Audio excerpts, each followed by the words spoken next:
Alright, YouTube, with a little bit of strain on the alternator, I ain't did nothing but cut the heat on.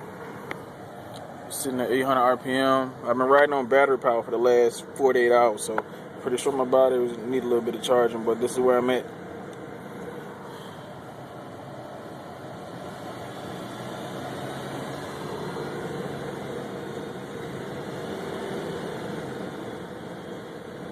That's me holding it right around 2500 RPM with the heat on just to get the alternator running.